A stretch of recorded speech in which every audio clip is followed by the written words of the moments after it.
every single year, maybe next year when we're talking about a deep dive in on personal development, maybe next year a personal development activity that you want to work on or a focus that you want to work on is different.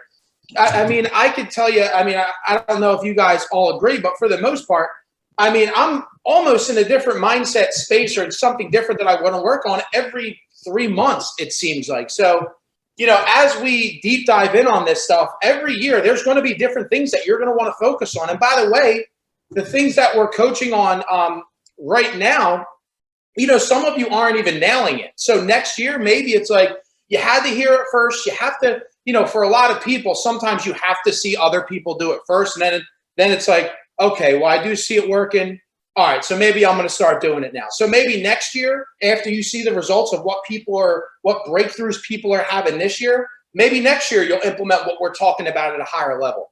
So for those of you that are just popping on this commitment late, one, we're always going to highlight social media, so I don't want you to think you missed anything, but just know coaching is not a destination. It's a journey. It's an ongoing process for hopefully the rest of your life, because there shouldn't be, and I hope nobody in this community, there's going to be a time to where you're going to want to stop growing. You're going to want to stop building your database with quality, like-minded people. You're going to want to stop pushing yourself to get to the next level of yourself, because no matter where you think you're at right now, there's probably another 35 levels on top of where you're at right now that hopefully we can all get to together. But for the most part, today we're wrapping up our social media commitment, and we're doing that with our guest speaker, Jonathan. Jonathan is super high level when it comes to social media, as far as the actual branding aspects of it, different strategy and models that you can implement. He works very closely so Ken, the guy Rob, who posted that question in there. So Rob's one of my coaches. And obviously you can see with that format, that is a super powerful 7-question challenge. Right? So everything, this guy is a wizard. So anyway, Jonathan works very close with Rob. So a lot of times when we work with people who are trying to really up their game on social media, you know, there's also, you know, different models and different systems to have in place. Example, the 7-question challenge, so where when you post that out to your network, immediately you're piercing all the noise that are on social media with any competition you may have in your line of business. Right? So Jonathan is going to deep dive in with us on, you know, what we've been talking about, how to grow your brand through social media, how to build it, maybe some analytical tips, because I know some of you are like, the algorithms this, the algorithms that, what do we need to know about this? So this is how we're going to wrap up our social media focus. And then after this, guys, like I always say, when we move on to the next commitment, what we're focused on, that doesn't mean, okay, now we're on the next commitment, forget about social media. Right? Because everything that we talk about, this has to be immediately put in your calendar, even if it's just once a week, right? This blueprint, I want everybody to know by the end of this, hopefully you guys are going to be comfortable printing this out. And even up to this point, printing this out every Sunday night or Monday morning and practicing building muscle memory to write in actions on these commitments, right? Up until where we're at. And then by the time we're done, it should be, all right, now I've been through them all. Now I know what this looks like to take action on each of these commitments to have the best week I can possibly have, right? So that's the intention. I just want to share that with you guys in case you're confused. What is this blueprint just for the coaching? Like, no, this is a tool. We're not just coaching and giving strategy and advice. We're giving you guys an actual simple tool to use to then also execute everything that you're learning. And it has all the examples there on it. And then maybe you want to write some stuff in there too. Maybe all the examples that I've given to just remind you what it means to make a commitment to that. Maybe there's some other things that you want to sprinkle in that you enjoy doing that's more sustainable to you, that helps you accomplish that goal. And then lastly, like I said, I just want to congratulate everybody who's out there taking action on this stuff, right? Everything that we're talking about, whether it's personal development, you know, I commend you guys for taking these health challenges and everybody from the outside in. Every time I talk to someone, every time, you know, people who are contributing to the harvest and actually inviting people to be a part of this experience, I want to thank you for that, because when I have these calls with people, everybody immediately, they're like, is this some type of fitness book? You know, it's just what we're doing, guys. More people than you know need this. And it's not a bad thing. It's almost, personal development is very foreign. right? And slowly but surely, it's starting to come into the markets. And I gave that example to you guys before. I said, how many companies that you work for, or, if you are a company owner, who has built in your budget coaching and personal development training? That is almost a zero, right? And to me, that's absolutely insane, because if you are the owner of the company, that should be a business expense. Why? Because you performing at your absolute best, mentally challenging yourself, what's going to prosper? Your whole business, right? So if you're looking at your P&L and you got $2,000 going out to something that does absolutely nothing to really grow your business, and I guarantee if everybody audits their business, there's probably a lot of opportunity to trim the fat on things that really aren't helping your business, right? That right there just goes to show you that, man, this is a real thing. I had a meeting with Andy Kim, Congressman Andy Kim, and this is all related to social media about growing businesses in Marlton and helping them. And we were talking about how we can help these businesses. And I said, well, listen, obviously, first and foremost, I said, businesses, especially the ones that got shut down, they want grants. They need money. That is the first thing. We get that. But next, I think that there should be some type of product or some type of grant for business owners or people to hire coaching, consulting, psychology, whatever it is. Because listen, you can give someone money, but if they don't know what to do with it, guess what? They're going to blow it in 2 months and they're going to be right back in the same position that they were after their grant was done. Right? So I go into all this because I want to share with you guys what we're doing is very uncommon. And there's a lot of people in your life right now that this could be a blessing for. And I hope every single one of you are finding this to be a blessing for you, because it's what the conversations that I'm having with everybody and what this has pushed me to do has been a huge, huge, huge blessing for me too. So I just want to thank you guys. I want to thank you all for taking action. And to wrap this up, if you are on this call, right, and you've been through the first 3 commitments, and you don't have to say it to us, but be honest with yourself. If you've only been really plugging in 25%, right, and you really haven't been taking action on this, well, listen, this is the first quarter. We started this in the new year. The first quarter of this year is over. I want you to challenge yourself to really take this seriously, because what happens is people join all these, whatever it is, a conference for a weekend, a Tony Robbins thing. They do all these trainings, and they never implement and execute. And then what do? It's everybody else's fault. That really didn't work for me, or it really wasn't my thing. And one of our core values is accountability. And before everybody got on this call, I have an expectation call with everybody who joins this community to make sure that I'm putting quality people in your circle and they're not in this for the wrong reasons. And the first thing that I say is when we go into, I say A is accountability, self-accountability. This blueprint works. Everything that you guys contribute to the community, you're saying what works for you, right? So you can't say that what either this blueprint's coaching, what I'm coaching, what people are saying works for them doesn't work. The only thing that doesn't work is if you don't implement and execute. And by the way, you're going to be implementing and executing things that you haven't done before. So of course it's going to feel awkward. Of course you're going to get out of your comfort zone, right? Because you're not used to doing this stuff. And that feeling, that's called growth. That's when you slowly but surely start getting to next levels that you haven't experienced yet, because you were just coasting.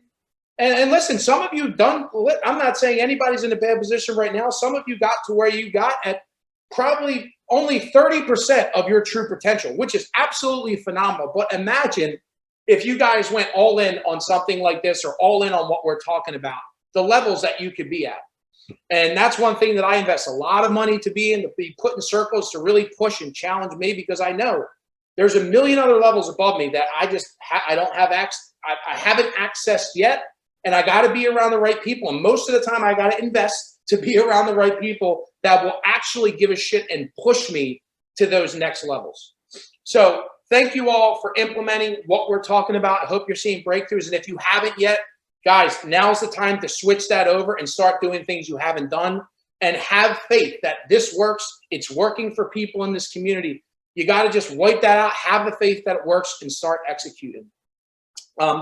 So with that being said, I want to introduce Jonathan. And as we go through this call, guys, remember, feel free to use the chats for all your questions. If you have, maybe, that was an aha moment, drop it in there. Write your notes in there too. And then after this call, hey, post in the group. Remember, continue to use that Facebook group. That's your 24/7 helpline. Not a lot of people are using it right now. And this is something to where all your questions could be answered. Anything you need is in there. And everybody in this community wants to help you, right? That's the beautiful thing about the people that we put in here. So if you, after this call, if you want to challenge yourself, write it in there, because that's going to increase your chances to execute what you're going to be learning today. So thank you all for making the commitment and showing up to this call. Jonathan, welcome, my friend. Thank you for hopping on. And briefly, Jonathan works very closely with one of my two coaches, Rob. And Rob actually was the one who actually gave Ken the challenge. And one of the tough parts is with these 7 a.m. calls, a lot of times I'll try and bring in other guest speakers too. John, you're out of New York? Where are you out of?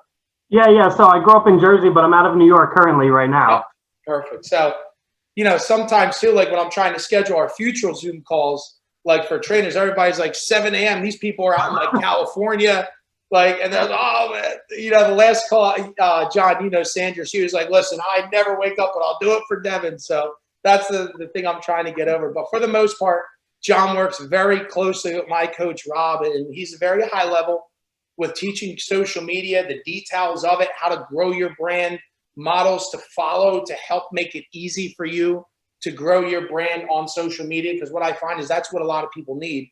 Just, all right, this is why it's important. This is how it can help you. And then lastly, this is how, here you go. Follow this little simple step. The 7 video challenge that will make you immediately build influence with your community that Kevin's doing right there. So John, if you just want to introduce yourself to everybody, thank you so much for hopping on this early to pour into this community. And then, we'll get into it. Sounds great. I'm up early every day because I do believe in getting up early to knock out a lot of things, and you really can open up time for your family, for just habits that you like, joyous things in your life, because the more we put happiness and joy in our life, the more we can perform at our highest levels, because happiness and satisfaction with your life and yourself really does lead, and it's connected to high performance. So this community is awesome. Devin, thank you for the intro. I'm grateful to be here. Any moment I get a chance to possibly help even one of you guys really is something that I'm eternally grateful for.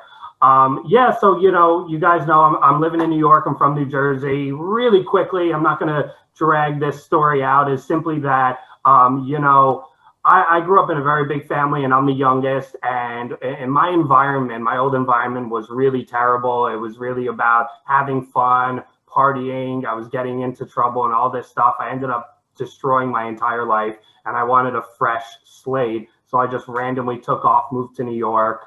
And that unfortunately didn't really give me the fresh slate that I was looking for, because the truth is, it's all in your mindset. You got to grow. You got to challenge yourself. Like Devin said, you got to get uncomfortable, and you got to deal with that stuff inside, which is kind of actually the twist that I'm bringing to you guys, because really what I want to kind of open up in everybody is the importance of being yourself, being real, being transparent with social media, because if you're not taking action right now, there's some resistance inside of you.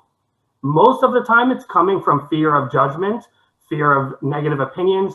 But the truth is, you want to build on social media, because as you're building and as you're growing, you're also going to grow your haters. You're also going to grow people that judge you and look at you. And if that's the resistance that's holding you back, it's more important to take action, because the more you step into that uncomfort, the more you're going to grow. So really what I wanted to dive into today is, the whole reason I moved to New York, and the real fresh slate that I got was working with personal growth. Why? Because I realized that you can control everything that's going on in your mind to create the results on the outside that you're looking for. And what better way to do that is social media, right? You can reach thousands and millions of people across the globe with social media, with your content, with being you. So when you're building your brand, I'm not necessarily going to give you as much strategy, but really what I want to focus on today is creating that flow state with yourself, is getting rid of the clutter in your mindset so you can take action, so you can do the things, because there's people out there right now that need you showing up. There's people out there that need your message,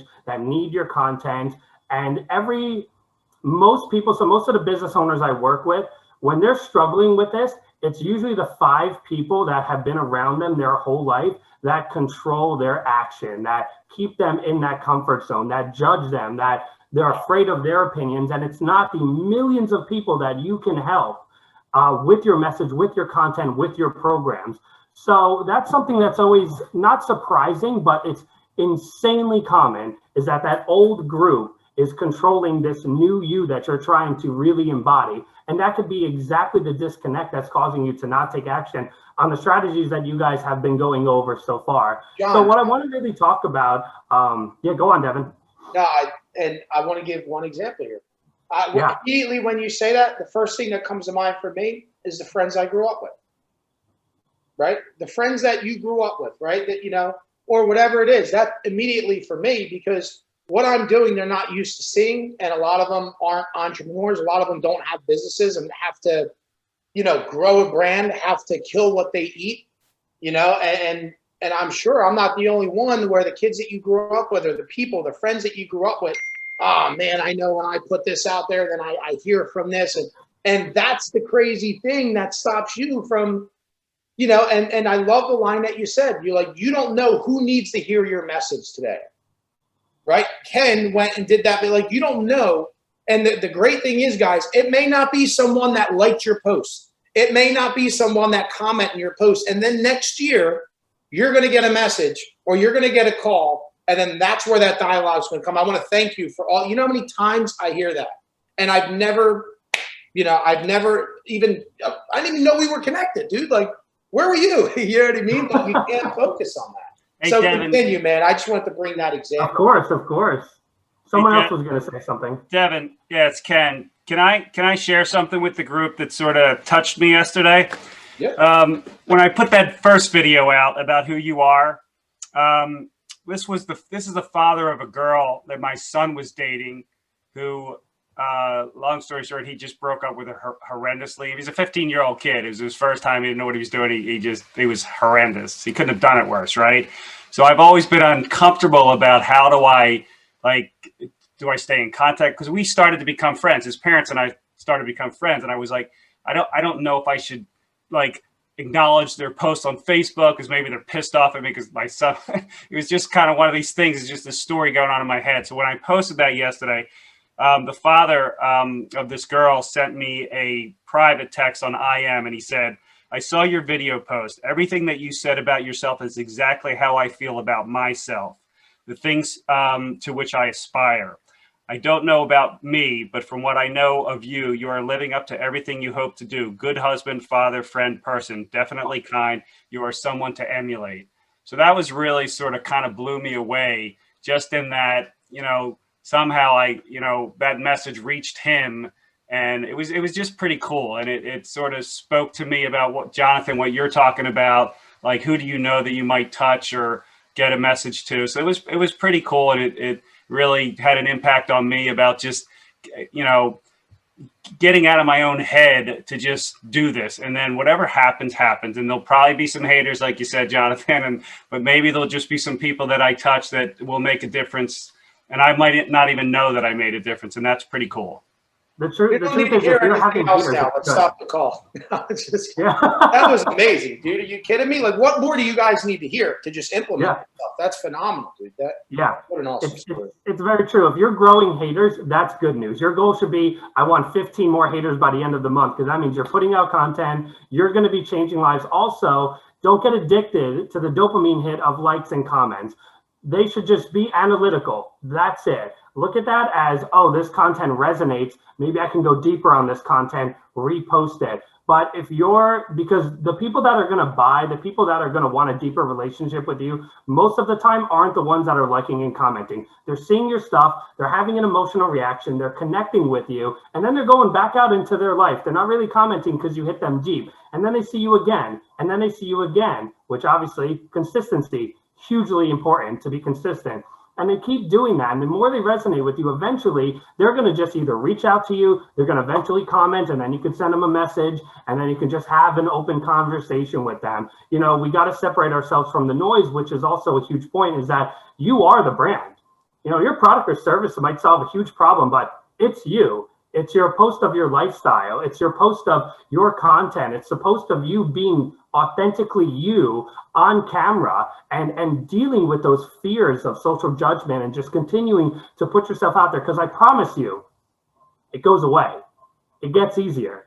You reach this level of yourself where you just don't give a shit what people think anymore, because you're doing what your purpose is. And I'm going to give you guys a technique at the end of this to tap into the flow state. It's a little brain hack that we can do. And the reason I want to do this is because what I don't stand for and what really hurts me is seeing people like yourself that show up to communities like this. And Devin, damn, this is an awesome community. But like people that show up that have such valuable things to put out there, but don't because of the uncomfort. It's normal and it's something that we have to deal with. But I promise you, when you get to that other side, there is a beautiful lifestyle of exactly everything that you want. It is worth putting out the action. So one of the ways that you can stick out from social media, because there's a lot of noise out there, is what is unique about you or the opportunity that you're presenting, right? So obviously what we have is our story. And the deeper you can go and the more transparent is great, because your story should almost be in, I want to say 75, 80% of your content, you're going to have at least a tiny bit of your story. You don't have to go deep into the whole thing every time, but that's what's going to connect you with people. There's somebody out there named James Wedmore. I don't know if you guys know this gentleman, but he talked about his addiction to Adderall to grow his business to the $10 million business it is now. And that connected with so many people that felt like they didn't have energy, they were fatigued. And then his message was that you don't need to actually have a 20-hour workday every single day. You can do things in 2-3 hours and let those small things build up into a big leap. And he just took everybody who were kind of going through the same experience he went through with his personal story, gave them a unique opportunity with working less, earning more, which is something that's more common now. And that's how he created this sort of filter of people that were just like, dude, I love your energy. I love your spirituality. I want to work with you. So really getting to know yourself is going to be huge. Like creating some white space. There's multi-million-dollar business owners that someone like, Devin's going to know very well, Brendan Burchard. One of the things he shoves into business owners is create some white space. And they're like, how the hell am I going to create white space? I am busy, hour. There is no way I can create space to think. Yet when they do, it's that exact moment that inspires them, that the creativity comes out, that they get to actually breathe a little bit. And that white space, you'll find a lot of owners really love it. So create some space to get to know yourself. We have phones and emails and computers and everything's beeping at us and everything's pulling us into their agenda.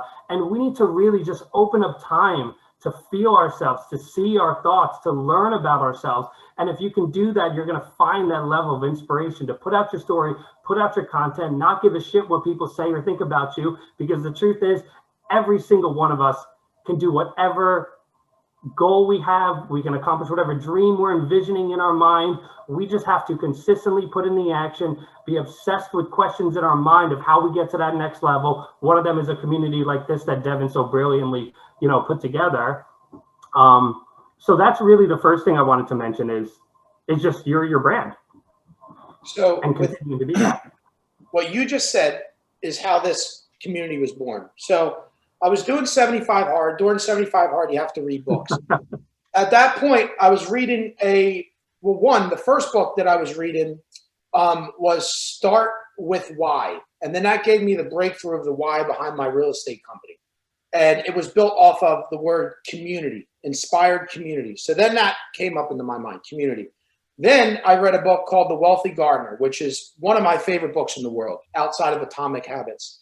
And then, I would highly suggest that. So as I'm doing my walks, I'm listening. What did John just talk about? I'm having time to myself, right? If I didn't schedule time to be alone in my thoughts and in my health and in my mindset, this probably wouldn't even exist right now, right? The Wealthy Gardener it gave me that mind of like planting seeds, harvesting, right? Harvest. That's where the word harvest came from. And then, Rob gave me the idea to start the community. Right. And then all that came from 75 Hard, reading the books, spending alone time. And then I brought that vision into reality. And by the way, this wouldn't have happened if I didn't invest in Rob, right? Because what nobody wants to do is, make investments. But for the most part, like that's a prime example of, man, like that's what happens. Like when you listen to what you're doing, man, it's just, and it all unfolded because you said it's spending that alone time with yourself, man, that everybody, it's so cool to be, oh, I'm so busy. I ain't got time to do this. That is not cool, man. That is not cool. So continue, John. I just wanted to. No, I love it, man. So spot on because, yeah, people are just too busy. We got to calm the noise. And again, I'll give you guys a technique in just a couple moments of how to access flow state. And the reason that I'm doing this is because you can have the best marketing strategies in the world, but if you're not allowing creativity, insight, and wisdom to come out in yourself, and if you're not getting that presence, that no mind presence where you're not thinking about judgment, you're not thinking about what you have to do later or what happened yesterday, what dude pissed you off. If you can just get that no mind presence and just be focused and put out your content, I'm telling you, you can make things happen in 30 days that you need an entire year for. We need to break you through this. And again, if there's excuses coming out for why you're not putting yourself on social media, it's a responsibility to dive into those and find out, why am I having these excuses? What's underneath that I'm afraid of?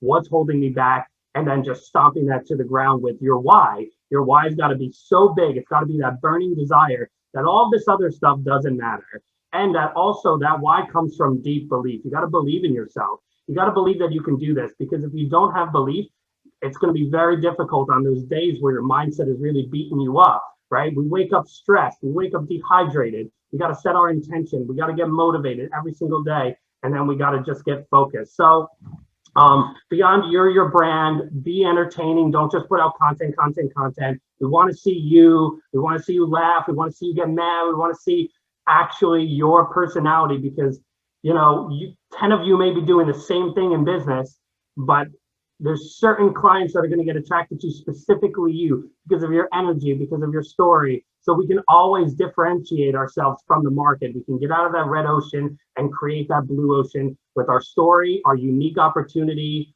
our unique process, our own energy, if we can get the courage to be transparent enough. And that's really how you're going to take everything that you're doing with content and putting it out there. And the reason why I'm not necessarily giving content strategies right now is because there's a lot of content strategy out there for free that you can get or hire. And I know you guys have been going through stuff with Devin here, but really what I see business owners fail is imposter syndrome. Is, why do I deserve this? And holding themselves back. And even multi-million-dollar business owners are suffering with imposter syndrome. Is this going to end for me? Is all this beauty and this money and this lifestyle, is it going to end? And these fears creep up, and they're false. They're coming from the ego. They're not coming from your soul, your deep self. So what I want to do real quick with you guys is either show you or take you through whatever you guys actually want. Is there's really three different mindsets that's working at all times. You have the negative mindset, which is primarily what most of us are in because of fight or flight, because of evolution, all that stuff that we all know. Then you have the positive mindset, and this is the work every single day to get from negative to positive. The more you do that, the more you'll just hang out in the positive mindset. It's having belief for your future, feeling positive that things are going to work out. And again, this is the hard work that the average person does not do. Is taking themselves from a negative mindset and getting them into a positive mindset. Belief, trust, confidence, all this stuff that you can embody, and having faith that things are going to work out in your way. And then, if you can, and if you work on it, you can take yourself to the no mindset. And you might have already tapped into that once in a while here, and I'm sure you have, where you're just focused. You don't feel like you're having thoughts. You're just in the groove. Things are flowing easily. Creativity is pouring out of you. You feel like you can just talk and do things, and everything's just working out. It doesn't mean negative things don't happen, but that is flow state. And if you don't know what flow state is, it's the most optimal state for your mindset. And there's certain ways to tap into that I want to give you guys right now. And, if we have the time, we can do it in 3 to 5 minutes. It usually takes around 6 minutes a day. And if you do this for 8 weeks straight, you're going to notice a massive difference.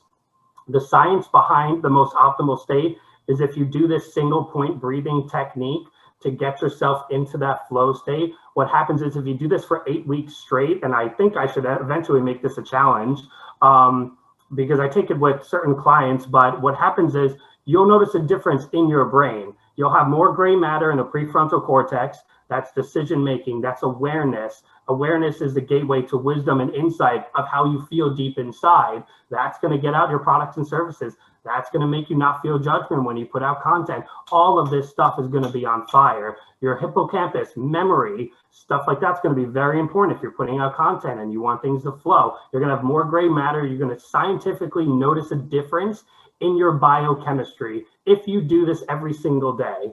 And what this flow state really is, it's just priming your brain. It's just stepping up, because if you are going to be a high performer, as Devin teaches, you have got to prime this brain, because our attention span is very low.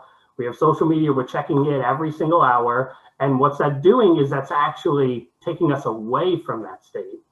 So it's really important now more than ever, more than 20, 30, 40 years ago, is to prime our brain. So I don't know how to go about this on this call. I can either give you guys, I'll probably just give you guys the steps. We can do it. But this is what the steps are. And I think that if you guys do this once a day, especially in the morning or even after this call, you'll notice the difference. You'll notice your thoughts slowly freeing. And this is what it's going to be. So it goes like this. This is just single point. This is basic. It's going to be, you want to sit with a dignified spine, which means that very up straight. Now, if you notice when you're doing this breathing, if you're slouching, if you're falling asleep, that's the whole point of having a dignified spine, is you got to go back upright, right? It's very important. We need this energy flowing. First thing you're going to do is you're going to take a breath. Now, if you breathe right now, you're probably breathing from your chest. And you don't have to tell me, but notice you're probably starting the breath from your chest. It's got to start from your abs, because you want the lower lungs to really be in work. And if you're starting from your chest, it's not. If you do it from the lower lungs, more oxygen to the brain, tapping into flow state, even easier. So it's breathing in, and then you're going to pause at the top, and then you're going to take one more deep breath to really expand the upper back part. So again, one deep breath in, pause, one more slight breath to expand the back, and then you're going to breathe out, and you're going to hold at that out spot for 5 to 10 seconds. Try not to count, because you want your mind to just be focused.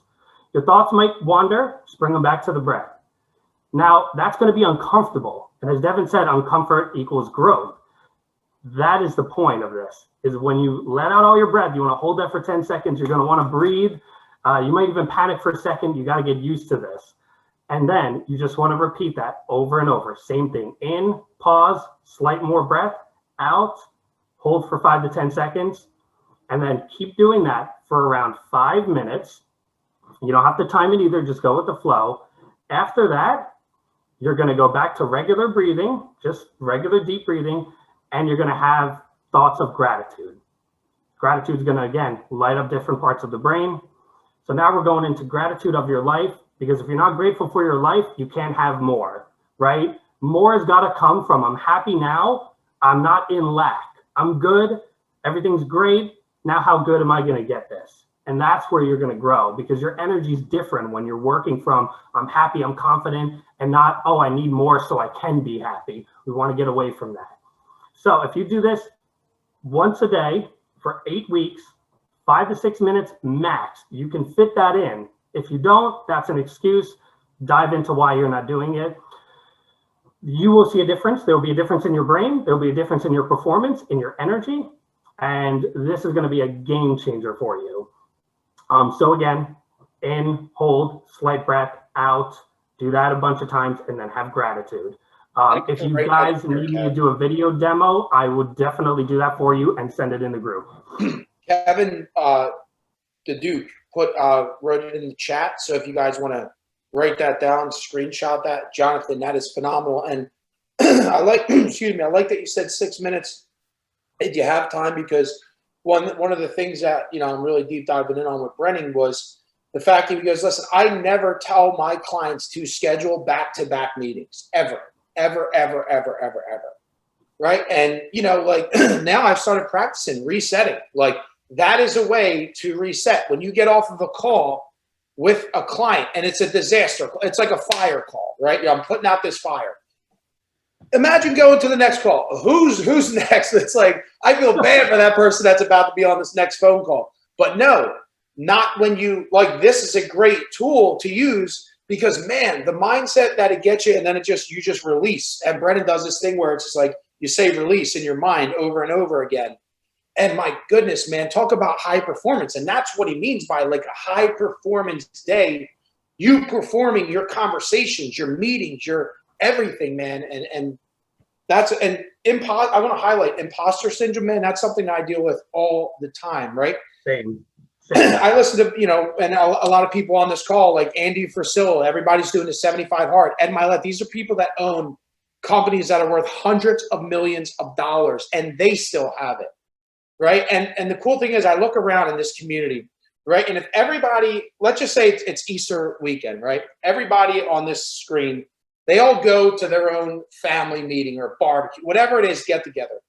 Each person that I'm seeing now is probably the life of that party, right? That's just they're probably like, oh, I can't wait for Mid to come. He's funny. I can't wait for Joe and his ugly curls to come. He's the man. You know what I mean? Like, oh. But what I'm saying is like, that's the thing. It's like, I know that everybody probably wants to see everybody on here on social media, but in our minds, we're like, so dude, that was the imposter syndrome. If we could just crush that, in the beginning, they'll laugh. In the end, they'll cheer. Remember that, man. But good stuff, John. Thank you for that.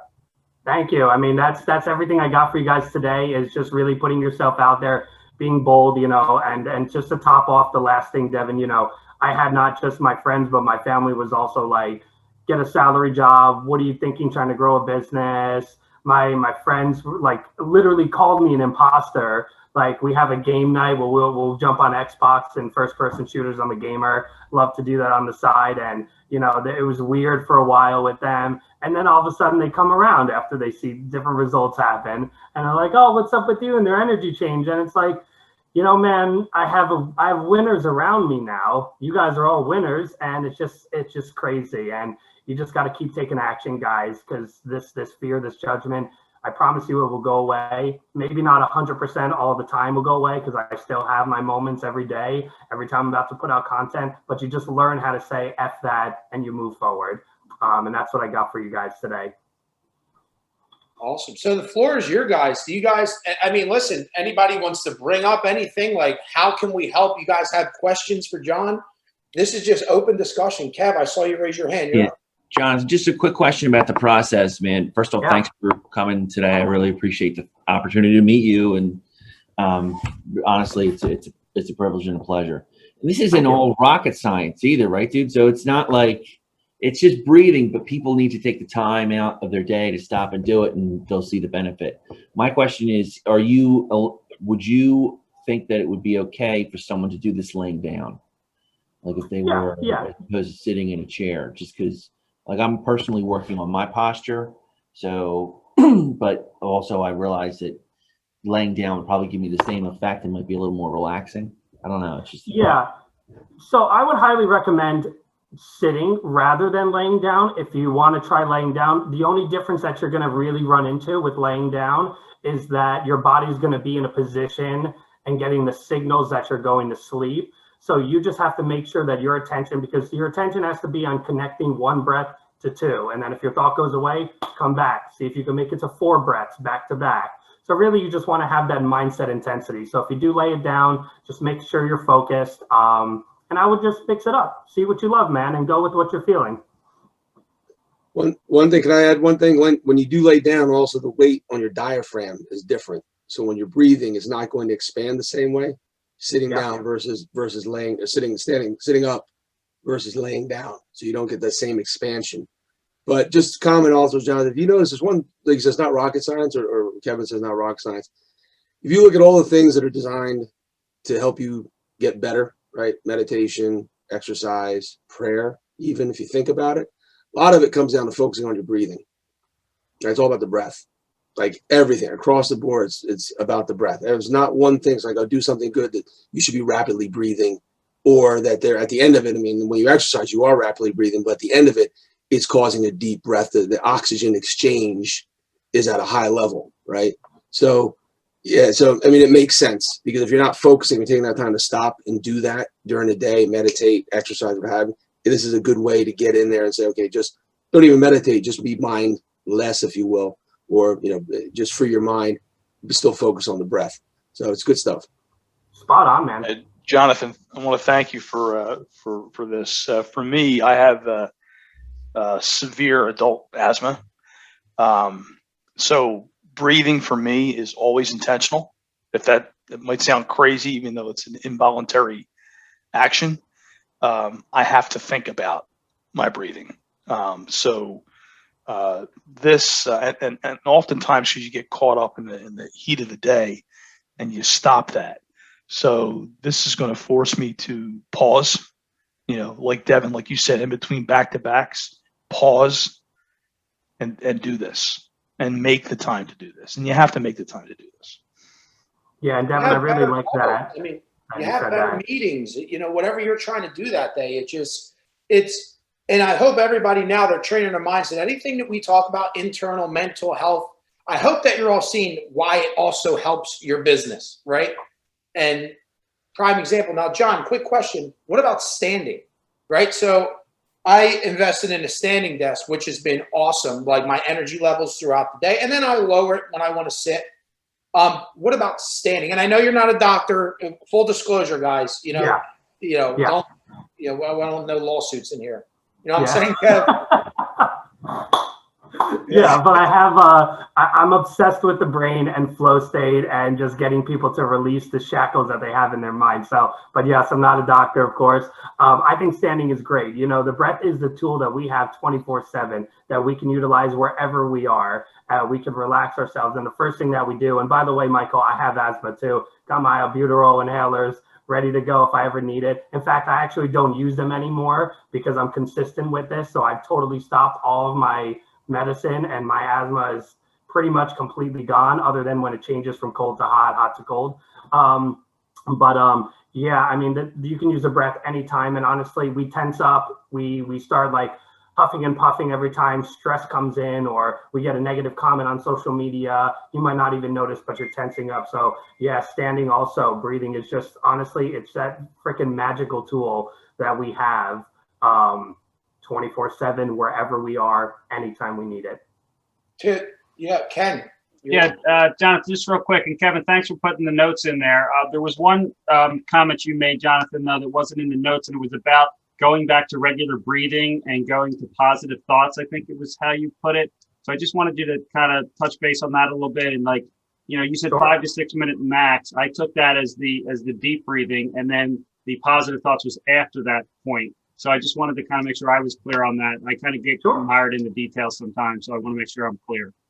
Yeah. So you can do a max 5 to 6 minutes with everything, including the gratitude thoughts. But what happens is when you relax your body, you're having a chemical change. You're starting to experience more happiness, more relaxed side of yourself, less stress.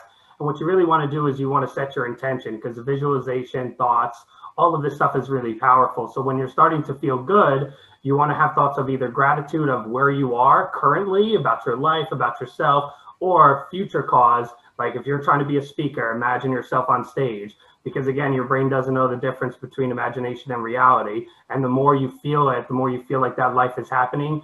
Just like Think and Grow Rich, Napoleon Hill, or How to Own Your Mind, Napoleon Hill. It's all about, having good feelings and then setting a vision or questions in your mind, so your mind and body can start doing everything it can to get you to that point. And that's why I'm saying anything is possible. So 5 minutes if you want with the breathing, spend another minute or two on the gratitude. If you want to go 15, 20 minutes, be my guest. But really, even if you just did 3 minutes a day, you would notice a difference. As long as you're just not obsessing over timing everything perfectly, just let it flow, be you, and enjoy the process. Okay, awesome. Thank you. What did you just say? Your brain, wow, you guys should write this down and really keep this in your head.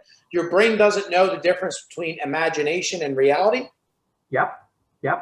If you imagine yourself on a raft in Hawaii right now and you get really deep in that vision, your body is going to react to that. Your body is going to start relaxing. You're going to start to feel happy. This is a beautiful gift that human beings have. So if you look into visualization at all, and that's what Napoleon Hill writes about, is that your thoughts are creating $1 million in your pocket because they're ideas. And then if you obsess about that and envision that it's actually happened already, you start to feel it. So like sales reps, for example, if they're making sales, they're making tons of sales. Second, they stop making a couple sales on sales calls, they're done because they don't feel it anymore. They feel like they suck. They feel like they're not good at sales. So now they're stagnant. Same with visualization. If you envision yourself in that spot 10 years down the line, you're going to start feeling it. Your mind's going to obsess over it, and it's going to start to produce wisdom and instincts about how to make that happen even better. So that's going to help give you that path, but you can only do that, even as Devin said, with that white space. And that's why it's so important. So these ideas can come out of you, just like he said when he's walking with his headphones in and then talking with Rob. So you got a community, you got visualization, you got some white space to actually think and reflect, and boom, you guys are good to go. They did studies on athletes the same way. One's 3 sets, placebo group, visualization on, let's say, shooting a basketball, and the third group actually shooting the basketball, and over an 8-week period or whatever time frame. The second group, let's say the first group had a 50% improvement. Second group was not 50%, but it was something around 40%, where the placebo group obviously had 0, right? So it showed that the mind was actually triggering the muscle to still have create the same muscle memory, because it was acting and visualizing that you were actually shooting the basketball. So it's without question, the mind can manifest the body to do things even when you're not actually doing it. I learned that like years ago, because I'm old, so it was literally years ago. I had a great time when they were testing me, Joe. Yeah. They had I took a stress class, and we actually learned about this in psychology, is that, if you went from one environment, like in the Arctic, and you visualize, the person led you through this visualization of being in the Arctic, and they took your body temperature, and some people had chills because you felt like you were really cold. And then they would take you the other way to an extreme of being in a desert and leading you through the whole process of how it feels. You feel the heat, the droplets, you can see the sand, you're really visualizing it there. And took same thing, body temperature, it was elevated, not 20 degrees, but it was up. Even some people, again, sweating. So without question, your mind can alter your state just by visualizing. Yeah. So many success stories. Luis Hay, Joe Dispenza. Joe Dispenza rebuilt his spine. He was told by 10, 15 doctors he was never going to walk again. He spent 3 months visualizing 10 to 15 hours a day, rebuilding every single part of his spine, looking up the images, and look at him today. He's massively changing the world through meditation. Literally listening to that book right now, actually. One of his books. Become Supernatural? The habit of breaking the habit of yourself. I forget, I get the exact title, but yeah. Beautiful, man. What's up? Floor is yours, everybody. Who's got questions? Who's got something they want to bring up? Who's got something they want to work on? How can we help you? Suzanne, let's call you, since you're a new member. I want you to based off of what you're hearing now, what's like a big aha moment for you that's like, you know what, I want to take that and start implementing that? Well, the breathing exercises, and trying to challenge myself a little more to get more organized and start maybe posting on LinkedIn and Facebook. So just have to figure out what my message is. Tell everybody what you do. Marketing and corporate communications, design, graphic design. So we do a lot of work with Pico and Exelon, and we're woman-owned. So it's another good thing. John, what are you about to say? That last line right there told me a few things to market behind your social media campaigns. Yeah. What do you think? What do you think my mind went to, Suzanne, when you said what you just said? What social media? Yeah. And I asked what you guys do, and then you started going into what you do, and then you said something within that I caught that could be a good first step with some good content. Well, being a WBE, is that what you're talking about? Or the graphic design, working with Pico? Yeah, working with Pico a lot? Woman-owned, all right? Yeah, woman-owned, right. Right. That could be something that, Mm-hmm. right, John? Yeah, spot on. Good catch, too. Yeah. So, and I've got that pretty much everywhere, but I have to figure out some posts to do. Or I've been trying to share more on LinkedIn too, other people's posts. So it is Women's History or Women's History Month. Yeah. Yeah, one more day. Yeah, but great day to get started. You could do this today and say, "Hey, listen, just want to tell you a bit about our business in honor of Women's History Month. We are a Good women's business." idea. Okay. Suzanne, do you feel like are you creating content like on the spot every day, or are you taking some time away to just get everything out of your mind and create a list of content that you can put out? Because Well, I find so I'm yeah, not a content person. yeah, That's just not my forte. I'm more of an operations person, a relationship person. So when 2 years ago, when we started our business, my partner, Jim, who's the graphic designer, and I decided to go out on our own. But we had relationships with a lot of people at Exelon and Pico, and that's really helped us a lot. And I've been building more. So I'm getting a little braver. I've been doing a lot of networking, and I've got a lot of irons in the fire. Now I'm just trying to figure out how I could get some more people to react and come back to us for some, to do some work. Suzanne, so, yeah. can you tell the story about how your business can help someone? That's just a yes or no question. I guess I can. I'm not a good word person, but yeah, we like to solve problems. We like to take whatever content people have and organize it so that when they are presenting it to somebody else, it's understandable, because we know that people don't like to read that much. So one of our gifts is organizing, doing infographics, wherever, making things more visual and making them consistent. So that's one of our strengths. Cool. Hey, Suzanne, last week, I'm pretty sure it was Joe that gave me this tip when I was talking about like figuring out content for my social media uptick. And one of the things he suggested was highlighting a client or a customer. So I thought that was a great tip, because it personalizes it. You're talking about somebody else as opposed to you promoting yourself. Right. It's not right. Yeah, I thought that was an awesome tip. It's something I'm going to try to implement. Yeah, it's not about me. It's about what we can do to help people. So we always that's why try I to think focusing on a specific client or a specific need that you filled for them, or something that you help them accomplish, I think is a great way to sort of promote yourself as well. That's a good Suzanne, idea. Thanks. Suzanne, this is Mike. I just sent you a LinkedIn connection request. Okay. So being a women-owned business, companies like Pico, like Exelon, have minority-owned business mandates. They do. That a certain amount of their spend has to be with minority-owned businesses. I am a vice president and board director with the Institute of Supply Management Philadelphia branch. It's a supply chain branch, but we have a lot of connections to companies, and we're focused on diversity and supporting diversity in minority-owned businesses. So you and I should connect, and Definitely. I'll be happy to make introductions for you. Thank you. Thank you very much. Suzanne, one of the things that I'm hearing just listening to all these comments is something that I feel all of us go through, right?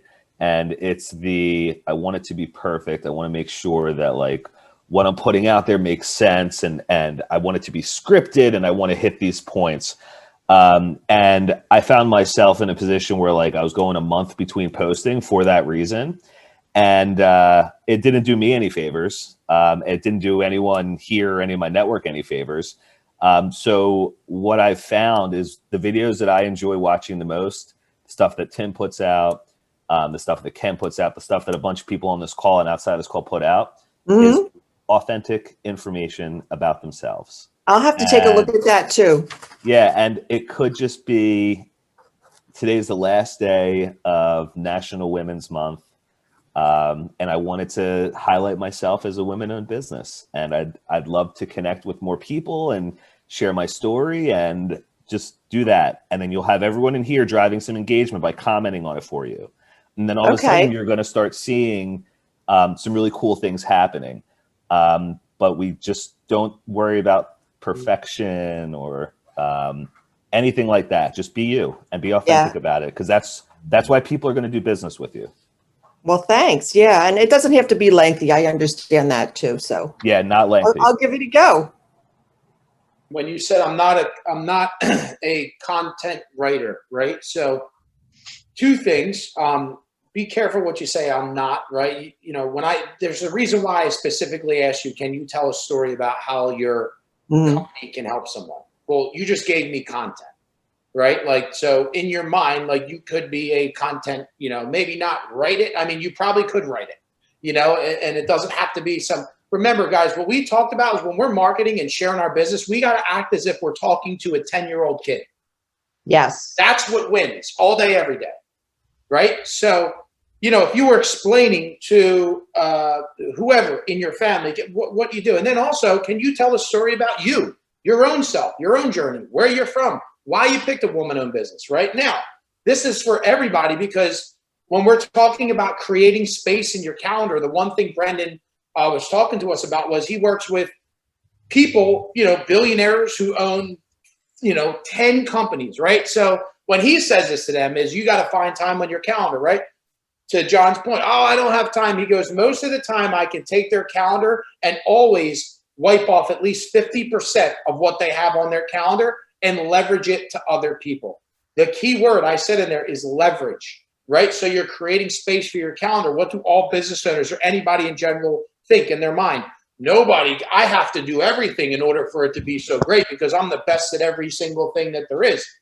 No, that's not the case. And by the way, one thing, especially in my real estate company, somebody told me when I was afraid to have buyers work with buyer's agents in order for me to help over 200 families a year, that's the only way that I could do it, is, Devin, people aren't in love with you, they're in love with your standards, right? So the reason why I even go through all this is, Suzanne, maybe you don't want to listen, maybe writing the content, right? Maybe that isn't your thing. But what I would say is you then put this on somebody else's agenda, right? So you go to that person and you say, hey, listen, if there is someone who writes the content for your social media outlets on your platform, well, then you go to them, big, this is the ideas that I have for you to start implementing with the content, storytelling, telling about women's business. Then what you do is you then take the content that they're creating, they're posting, they're designing, and share it on your page. But the good thing is, guess what story you can tell all day, every day?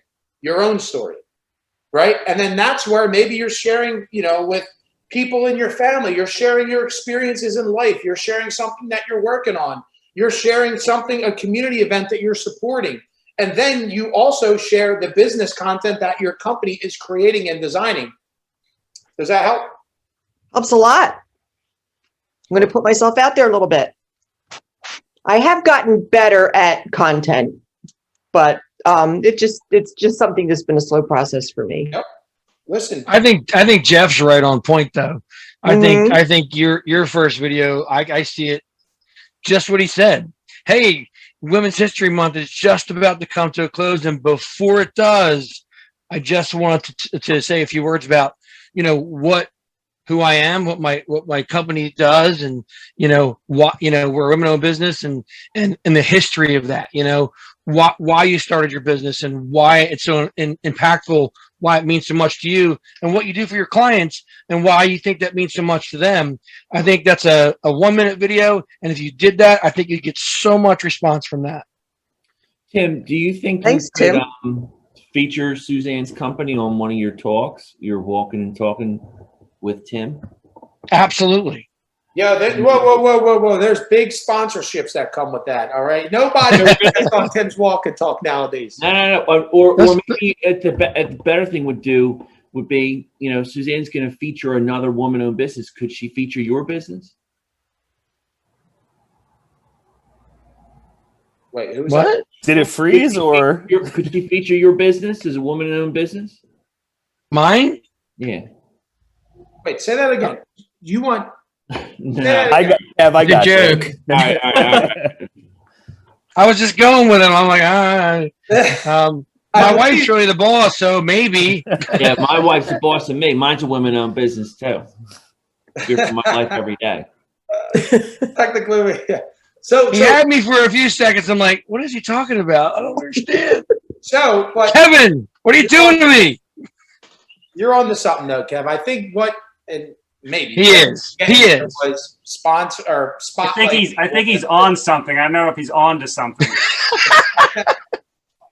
Listen, one other thing I wanted to say is that when you're talking about creating content, Suzanne, I don't really want to say I struggle with it because I really don't. But I just, as you're going through all the social media that you watch and listen to and see, you pick up little tidbits of other things, some of the things that Devin says throughout the meetings, I pick up little, sound bites and I take them with me. And then when I'm out walking around, I walk around for a while. I get some clarity and I think to myself, I had a kind of an idea, and then it changes.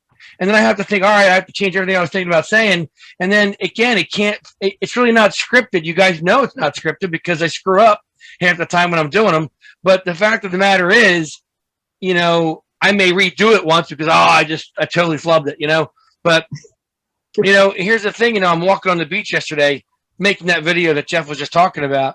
And I'm talking and I'm thinking to myself, I'm about to talk about a guy that goes fishing for a living. So I'm like panning to the back of me because I'm thinking, oh, this is great. What a great backdrop to talk about a guy that fishes for a living, right? But those are the kind of things that, I wasn't really thinking as I went into it. I was wearing my Ike hat yesterday. So I featured the Ike Foundation, which are people that I know pretty well. And they do great work in the community. So it just hit me. I'm just like, this is what I'm going to talk about today because I love this foundation, and why not highlight them? Boom, done. And they help kids. So that led me into helping others. It was pretty much that simple. I don't spend too much time beating myself up about what I'm going to talk about. I think if you do that, you're going to dig too deep and you're going to find, and you're going to talk about something that people are going to go, it sounds scripted. It sounds too, made up, so to speak. That sound right, guys?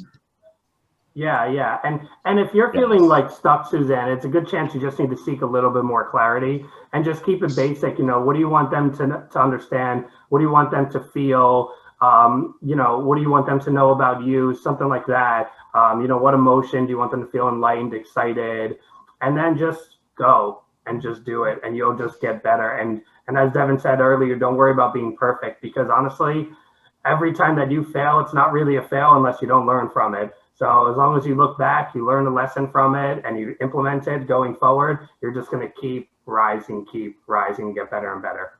Yeah, I've been there. So I just keep plugging along. Yeah. Thanks for all of your input, guys. I'm going to work on that. And Suzanne, if you want to post it in our harvest group, did I just freeze? No, sorry. good. All right, my whole thing froze. If you want to post it in the harvest group first, by all means, throw it in there. Throw it in there for us.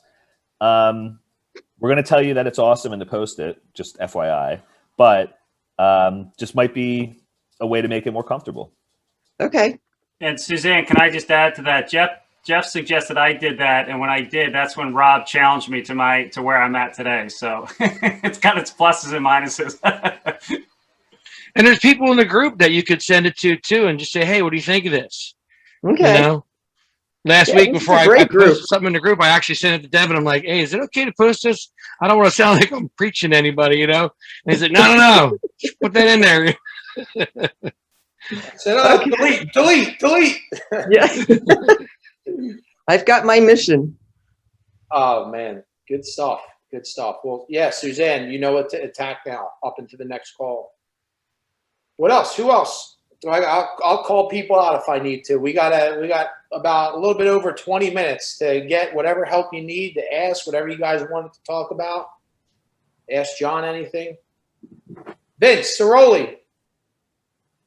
Yeah, you. Yes. What's up? How's everything going with the new company? What do you need from us, man? Is there anything top of mind that you want to work on, or just how is everything? Things are going well. Can't really complain too much. Moving in the right direction. Just got my license a few weeks ago. Ducks is back. We reopened about a month ago, and we're really busy. So no, I mean, right now everything's cranking. We're looking pretty good at the moment. Okay. How's everything going with your routine, your own mindset, all that? Like Vince, as a person, not as a businessman, is everything hitting it all? So, like, are you getting time for yourself, your mind, your health? Are you factoring that in? Yeah, I have my morning routine, pretty consistent there, which is unlike me, but it's been pretty good. still trying to figure out some of the other things like, getting time with my kids, things like that, in my current situation. But, overall, it's not bad. I can make more time for myself. I should probably, but, it's easier to work. 1 to 10. 1 to 10. Vince time. Where are you at on the scale from a 1 to 10? Probably a 5. Okay. Somewhere in the What do middle. we have to do to get you to 7? Forget about it. I don't know, because really working for me is what's actually bringing me some peace. Okay. So, until some things free up, until, what's going on is I'm separated, and until that whole situation ends and we part completely and move forward. Right now working is great for me. Okay. Things are a lot better. I get more time. Well, not more time. I think I'm a better father. I mean, there's certainly some really good things going on, and Good. But I'll get to the 7. I just, in my mind, I don't feel like I need it at the moment, but I might. I probably do. Your one son is good at golf, right? Yeah, he's been golfing since he was 3. He's 13 now. Okay. How now the weather's coming out? Are you gonna book some golf? Like how often do you golf with him? You're pretty terrible, so I don't know if you're even actually golfing with him or not. Not as much as I should. He's a lot better than me. It's kind of embarrassing when your son is kicking your butt at golf since he was 8. But I guess it's not so bad. He's taller than me now, so it doesn't look like such a mismatch. We'll get out a little more. I just that's another thing. I haven't golfed much in the past couple of years. I'd like to get back into that. Maybe that'll take it to a 7. You know what I mean? It's getting something on the calendar. Yeah, I think it could. Can I make a comment, Vince? Yeah. I know your situation because I'm in the same situation where I've been there. At least I'm further down the road, right? Yeah. And I think the problem is sometimes people, man, it's like people want to force you. It's like when someone passes away, right? Everyone's, hey man, understand, and they're moving past, right? And it's like it's a grieving process. It's an end of something that was supposed to be something else that you didn't have a plan for, right? You didn't plan for it to go a certain way, and so, but it is, and you're dealing with it because in a certain way because one, you love the shit out of your kids, right? And that's a weight, and I get that. There'll be a time, as the seasons roll past, because there's a season for everything. Right now is a season. The work is giving you good stuff. I get it, because man, it's routine, it's focus, it's control. You have control over it. You can dictate the outcomes. The other side of it, you can't. So it's good to get into that space. And right now, maybe that's a good thing. Right? Hey, don't get me wrong. It's really the best thing that's ever happened to me.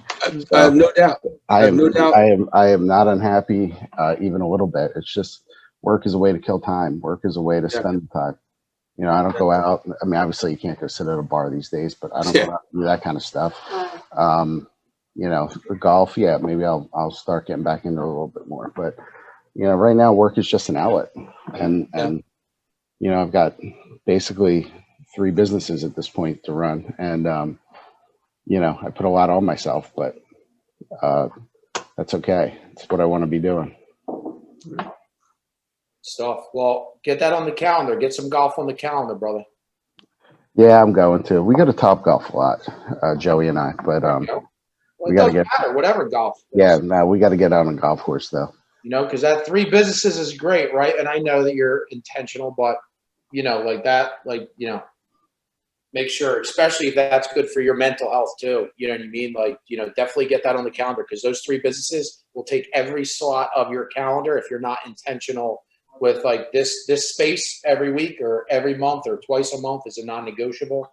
And that's going to help your businesses too. So good stuff, man. Yeah, thanks for sharing, Vince. I just want to, I care about you and everybody. You know what I mean? Yeah. That's what this is for. It's not just about how's business. You know what I mean? It's like, let's work on it. So I appreciate that. Even though you're ugly, I love you. We're talking about ugly. Look at you. I don't know what's happened to your head. I was trying to make up for yours. Hey, bald is beautiful, buddy. The Duke, you're up next. So, no, you guys don't know this, and I'm kind of dropping this on everybody because I need some advice. So, Vince, I hear what you say, and I really take it to heart.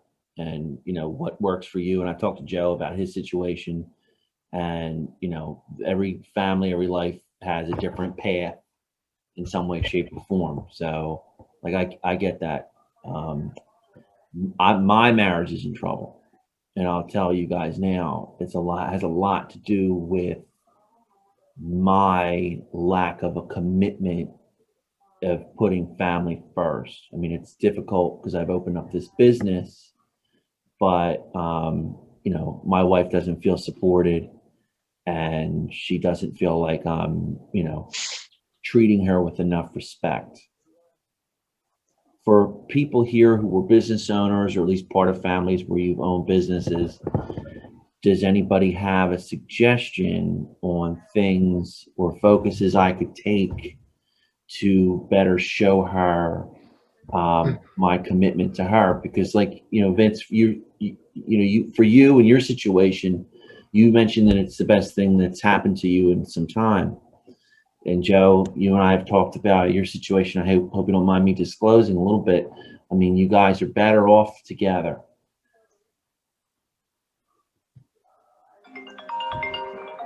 I'm not better off without her in my life. So for me, I'm scared and I don't know what to do about it. And I just, it's not gonna.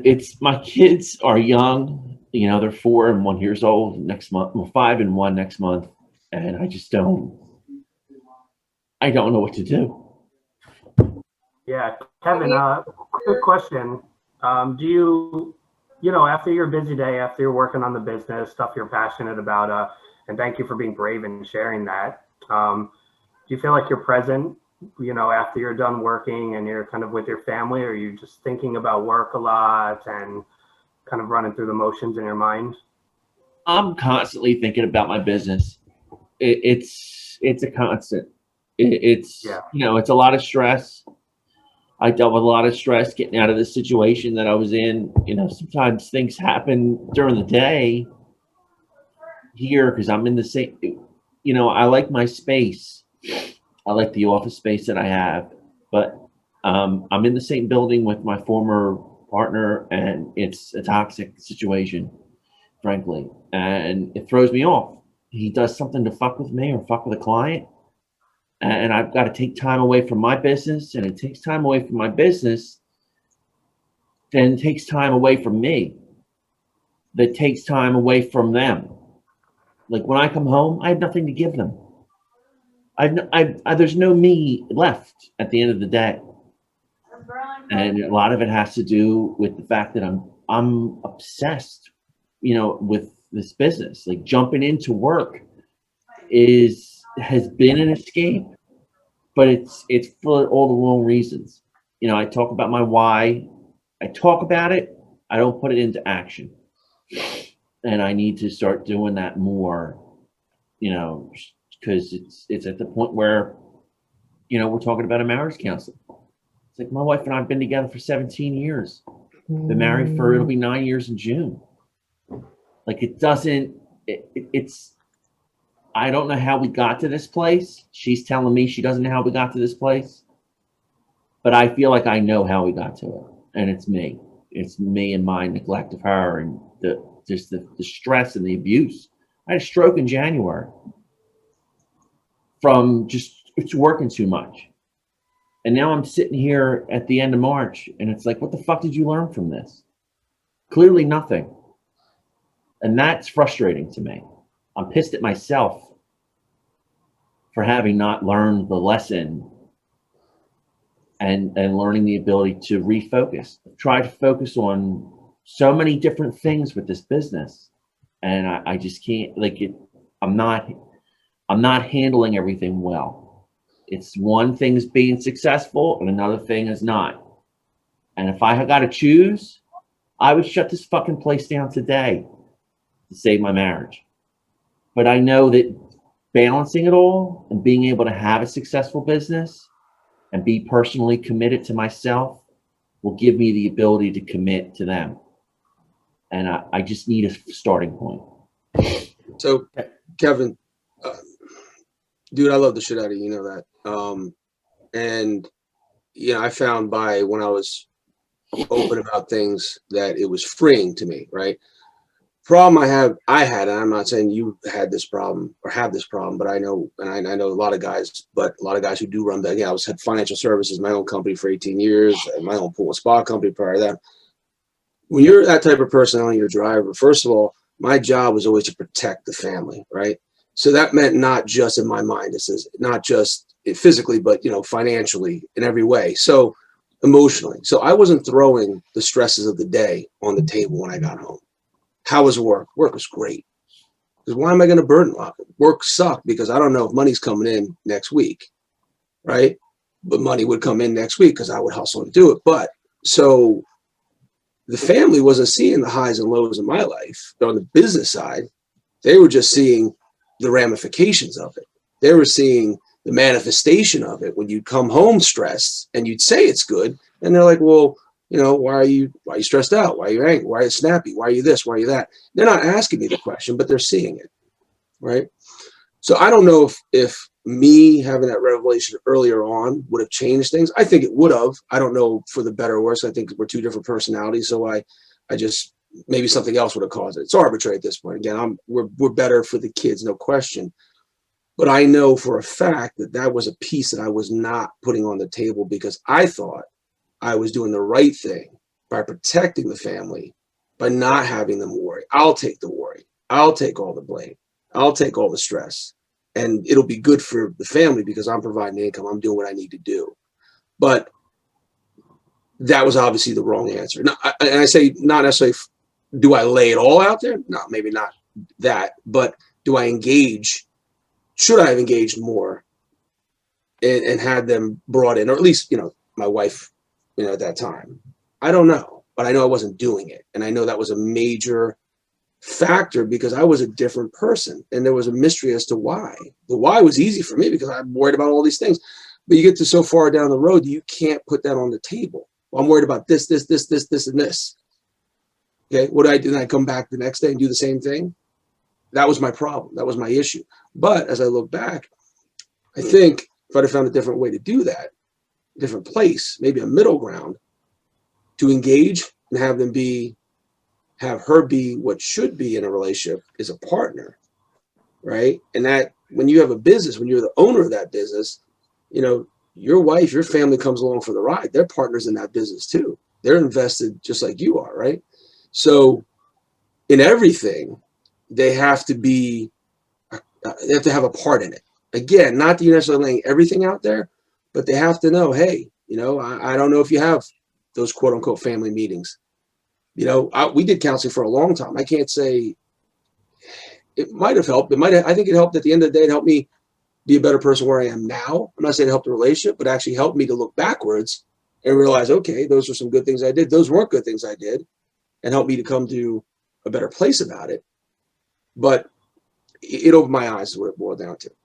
So I don't know what, you know, you're doing, not doing. I know you to be a very open and genuine, caring person. And I feel that I know that personally, but I know that can also be potentially to your detriment because it was to mine. I didn't want them to be hurt. I didn't want them to be affected by the stresses, but that wall created this place of mystery and confusion for them. Because they're like, why are you, you know, this person when everything's so great? So I think a big mistake that I made when I started this business was trying to, and I'll just interest in full disclosure where I was before. My partner's wife was very much involved, and it was problematic.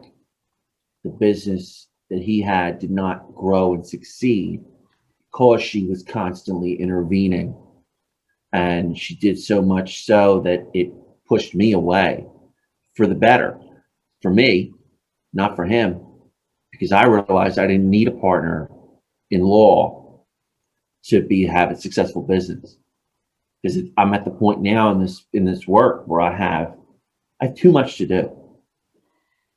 Like I don't want to have to stop taking clients, but the fact is, like, I've got a lot of shit to do.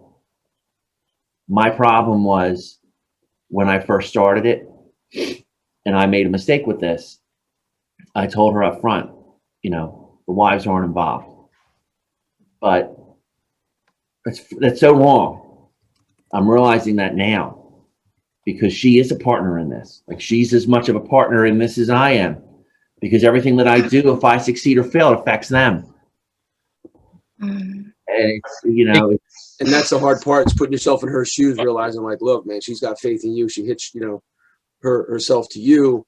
And that's, you know, again, that's a weight for you too. That's a heavy weight for you, knowing that awareness of she did hitch herself to me, and how this goes, her, whether she sinks or swims is, you know, on me. But if you think about the other side, what's the fear that's involved with that? Of the unknown, right? The fear on her side. I don't know what's going on. I trust him. I believe in him, but what's going on? I don't hear anything. I don't know anything, right? People would rather know a negative outcome than no outcome, because it's a confirmation, right? It's something, it's closure. So even in those days, I mean, I think, you know, for you, the awareness of, look, you know, having that frank conversation, I want to bring you in more into my life. And what you just said now, that opening to her, I can't imagine, based on how long you've been together, who you are, and the type of relationship, that by saying to her, look, I made a mistake. I made a mistake for this reason. Just what you said now. I thought I should keep you out because of what was said before, what happened before, the previous, which she understands, and you understand that, but it was wrong. And this is the reason why it was wrong. I want you more involved. These are the reasons why. But you have to understand, there's things I'm not necessarily going to throw. Just said this open conversation. I don't want you. You don't need to be aware of every pothole on the road. You know it's going to be a bit of a bumpy ride. Right. That's, I can tell you that, because I feel good about that. Like, it's a little uneven right now. And then, Ken, this as a fellow bottom feeder, 3 other things in addition to sharing. When I get home and sit in the driveway, I do like the release. It's not like a 45-minute, but look up Brendan Burchard release meditation technique. It's stupid crazy how like 3 minutes of just saying the word release over and over again, like you feel your shoulders drop. You just feel like, and you're not walking in with all that stress. And you know, I don't know if it's like you, my kids are at the door banging when I'm home and they're excited to see me. So it's like, it's tough to turn it off, right? It's tough to turn work off. The other thing is, like, if I have to run back to the office every now and again, sometimes I'll bring 1 or 2 of my kids just to, they can see what I'm doing, kind of like, you know, a visual. And then it's kind of weird. Like, they'll sit in your chair and you get like that present moment, like, wow, like, you know, that's my kid. Like, it kind of puts you in a better focus. And then the last thing I try and do, and I suck at this, but is like a date night with my wife, right? Just like no kids, try and get, and just, and do it at a time when, you know, you can like turn work off, right? Like Saturday night or Sunday morning, Sunday night, whatever, like when, you know, people aren't going to call you, people aren't breaking your door down. Like, you just got to set yourself up. Like, those are like the 4 things that I try and do. It's not perfect, but it helps. Appreciate that. Hey, Kevin. I wish I had some better things to tell you. My situation is completely different. I'm happy as can be, and you know, mid-40s, you're like, wow, this is how life can really be. I mean, I'm almost as old as Joe, and I didn't realize until, you know, my age, like, holy crap, this is not the way. You know, here's how life should really be. But Joe's a good counselor. I've talked to Joe a lot about this stuff in the past. So Joe, what Joe said, I think Joe has a lot of good insight and definitely paid attention in counseling. I like what Joe had to say. I'm just in a totally different place, and happy about all the changes and moves I made. So, let me hop in here, because I'm like salivating to come in here and help you. Like, it's actionable steps here. So for the most part, Joe highlighted it, man. It's communication. You have to get your family on board, right? And the beautiful thing is, one, I commend you, dude, because that is the manliest thing I've seen in a long time. You come out, be vulnerable, and say, I want to become a better father, and also not blaming anybody else. 100%. Right?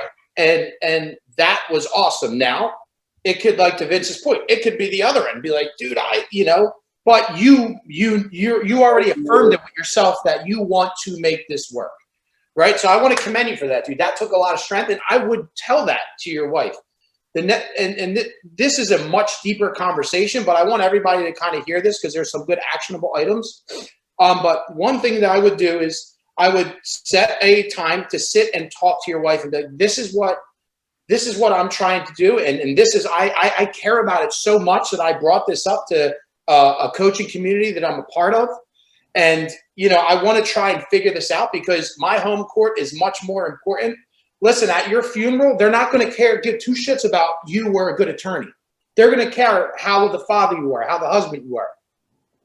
You know what I mean? So with that being said, I would get her on board with, kind of this is what my schedule is going to look like, but also what does it look like for you to where I'm all in for you too at the same time, right? So then she's going to tell you things that are going to be great for her, and then that's going to be gold for you.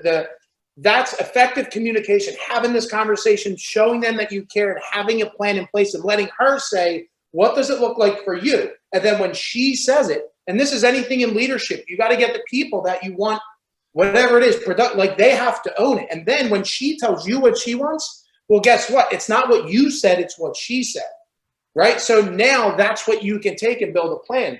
The first thing I heard you say was your place of business is toxic, where you're at right now.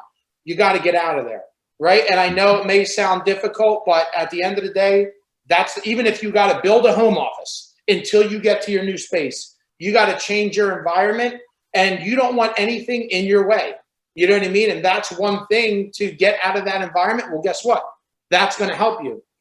The third thing, when you go to your home court, right? Especially when you see your kids. I mean, that is the ultimate medicine to make me forget about all the bullshit that I deal with. Well, I get the opportunity to deal with every single day. But for the most part, Brandon Burchard talks about triggers, right? This is performance. This is high performance as a husband, high performance as a father. And these are different things that you get taken. This is for everybody. Now, when I see my front doors, when I go home, that's my trigger to what is my level from 1 to 10 on my intention to be a great father and a great husband when I walk in that door. If it's a 3, what do I got to do to raise it? Maybe it's what Randy was talking about, taking your deep breaths, releasing all that stuff. What's going to help you do that at a higher level is when you're at work, the hours, when we talk about time management, blocking your calendar, why should you be disciplined on time management? Because you have to excite yourself to be like, when I go home, nothing's going to be on my list, right? Because every hour I'm intentional. I did my follow-ups with my clients. I did, new business development. I did a networking. I invested in myself with my mindset and my coaching. Now, as an attorney, like I told you before, your next hire, whether it's virtual or whether it's an assistant, like you need to have that right-hand person to take the busy work off your desk so that that will increase your, dude, even if it's, and I'm just making up numbers, even if that's now you making for the start off, from $100,000 to $50,000 a year, it doesn't matter. Your productivity is going to skyrocket. Right? And then whatever it may be in your mind, remember, any new hire you make, guys, is a 90-day commitment. It is not a full year bag of money salary. Right? So after 1-2 months, if they don't pay it out, well, guess what? You risk whatever the salary was. But those are the key action items that I would really write down and focus on, Kev, because you're an amazing father. For what you just did right there, that just is a testament to the man that you are. I would share that with your wife. I would develop a plan with your wife out of love, showing her that you're doing this because you care. She's going to love that way more. I would remove, if this environment that you're in right now, I would get out of there. And I would have these triggers in my head. And your time management now, you know why. Like when you have that, you felt that pain, that's the medicine that you need bottled up to where when you're not intentional with your whole day, right, and your hours, well, guess what? Discipline equals freedom. When you're disciplined up until those hours are out, then you get the freedom to do what you want. And maybe schedule date nights are another good point. But another thing that I started doing with my wife is now, I fall asleep. But for the most part, we watch a movie. Like we have a TV series now. When the kids are down from 9 to 10, whatever that is, so maybe that's something like that, whether it's a TV series that you guys can be something excited about doing together. Because sometimes as parents, you're always, and that's a whole nother thing motherhood comes with. It's like they feel like they're always like and they love their kids and all that stuff. And same, it's just sometimes they battle like, I feel like all day I just serve my kids and I love my kids. But, you know, I also am a person too. So to have that alone time, as much as we love our kids, to connect, whether it's watching a movie or stuff like that, think about what it is that you guys enjoy doing. I'm telling you, man, those are actionable steps. Now, this is a much more in-depth conversation, but I can tell that you want to make this work. You know what I mean? So it's not trying to find out if this is really the person for you. It's these are the steps that I would immediately take. Kevin, one thing I would say, only thing I would say, I'm going to say real quick, is make it consistent. That's like the 75 hard, like the 30-day walk, right? The issue, the magic or the value isn't in, you know, I'm doing this. It's the consistency of doing it, right? So this is going to be laying it on the table, one big bang. Hey, guess what? I rethought everything. This is what we're going to do. Everything's going to be great from now on. Okay, high five. We're good now. It's not the way it's going to work, right? This is taking a lot of time to get to where you are. And the reality is going to take you a decent amount of time to get you to a better place. So the consistency is going to be key. And that's something you also want to make sure she understands, like, look, you know, this isn't going to be fixed tomorrow, but here's my commitment to being consistent with the process of what we're going to do to get to that better place. Are you on board with me with that consistency? Right. Hey, can I throw something in real quick? Hey, Devin, Kevin, I've been in business for 24 years. I've been married for 28 years. I know what you're going through. I've had 2 business partners, one extremely toxic, and I took that stuff home. When I tell you, my brother, if it's the last thing you do, the reason you're so obsessed, I think, in my opinion, is because I think our ego drives us because we want to be successful and we want to see our businesses do well because we want our families to do well. Take your ego and throw it in the fucking garbage, because that shouldn't be your driver. Your driver should be just what Joe said should be, and what Devin said should be what's solid at home about your family. You know, it took me 20 years to figure that out. It took me 20 years to figure out that my best partner, not in business, but in life, period, is my wife. So everything that you see me doing, these walks, these talks, all these challenges, all this crap that I do, everything, my business, whatever I do, I talk to my wife. My wife is my partner. My wife is the person I look to and I go to. And she's the one I say, hey, man, what do you think of this? I mean, she's not making the decisions, but she's helping me. She's part of it. She doesn't, you know, I mean, there's a balance there. And just like Devin said, there's a balance there. And there's a super key, strong balance. And I have a lot to say about this. So please reach out to me outside of this, because I'd love to have a conversation with you about everything that you just said, because, you know, I've been where you are and it's a very difficult place to be, because the reason is because I can see it. You so badly want it to work. And so do I. And so did I. And that desire to want it to work is what's going to make it work. And I can't say enough about it. I mean, it's a tough thing. Devin said it exactly right. It's so hard to separate those things. But, you know, the fact of the matter is you can separate them, but you can also include your wife, like Joe said, so that she feels like she's a part of what's happening in your whole life. Not just business, not just home, but your entire life, if that makes any sense to you. No, it does. It does. She wants to feel more of a partner, and she is. Can I jump out and recommend a really good book for you guys to read? It's called Marriage After God. And it's really not what you think it is, but it's by Aaron and Jen Smith. You can find it on Amazon. That was an amazing book Andy and I read together. And I think that it would just bring a lot of clarity and bring you guys really closely connected, because it seems like that's what you are looking for. And just like Joe said, just consistency. And like Devin said, with setting intentional time, like what everyone's saying is awesome, but I think you guys really need to connect, even just outside of work. So even setting that, like Andy and I like talk 30 minutes, like before we go to bed every night. We have tea on our deck and we just connect and talk. And sometimes we've done like like we're so funny. We'll do like what our favorite strengths are about each other, and we'll talk through them, and we just connect. So I think that you guys should be intentional about deeply connecting and getting to know each other again, because it sounds like you probably don't even know, you're lost in all of life, and kids kind of throw you through that too. Two separate paths, and this is Yeah, she actually articulated this to me recently. She's like, on two different paths, and that wasn't my perception until she said it. Right. That book will, I think, change your world. And that's a revelation.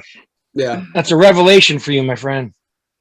Understand it's going to feel uncomfortable in the beginning also. You're going to want to do this because like even that tea, even these, all these things, it will be uncomfortable because it's not part of your normal process. You got to have, like I said, that's why I brought the 75 hard, the 30-day walk. The magic is in the process, the consistency. 15 days out, the breakthrough comes. 30 days out, the breakthrough comes. But you never get to that unless you start the path, right? So I say for day one, it's going to be like, what are we doing here? What's going on, right? But that's, if you want this, man, that's what you got to do. It's with anything that is worth exercise, health. From, like you said, that's the thing you learn from your stroke. Where are you at now, right? With your health. What are you trying to do?